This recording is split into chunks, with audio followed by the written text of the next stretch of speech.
இவர்கள் எல்லாம் இந்த வர்ணாசிரம தர்மத்தை பாதுகாப்பதற்காக தலித்துகளையே இந்திய அளவிலே ஒன்று சேர விடாமல் தடுத்து விட்டார்கள். அங்கங்க சுவர் தடுப்பு சுவர் கட்டிட்டாங்க.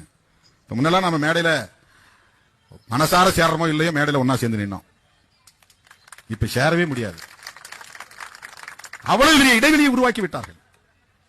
அவ்வளவு பெரிய தடுப்பு சுவரை உருவாக்கி விட்டார்கள். நீ யாரா எங்க பிரச்சனை பேசுறதுங்கிறான். நாடாளுமன்றத்தில் ஆந்திராவில் நடந்த ஆணவ கொலையை கண்டித்து பேசியவன் திருமாவளவன். அந்த ஊர்ல நான் எம்பிக்கு நிக்க போறேனா? அந்த ஊர்ல வேற ஏதாவது ஓட்டு கேட்க போறோமா? மாயாவதி அம்மா 4 முறை உத்தரப்பிரதேசத்தில் முதலமைச்சராக இருந்தாங்க. இன்னைக்கு என்ன அங்க இருக்கிற நிலை? சாதிய வன்கொடுமைகள் குறைந்ததா அல்லது அவங்க ஆட்சி காலத்தில் குறைந்ததா? இல்ல. அதுக்கு என்ன காரணம்? அவங்க காரணம் கிடையாது. நானே முதலமைச்சரான கூட என்னால் கட்டுப்படுத்த முடியுமா? முடியாது. கான்ஸ்டிடியூஷனை நடைமுறைப்படுத்தணும் சொல்றதுக்கு ஆள் இல்ல.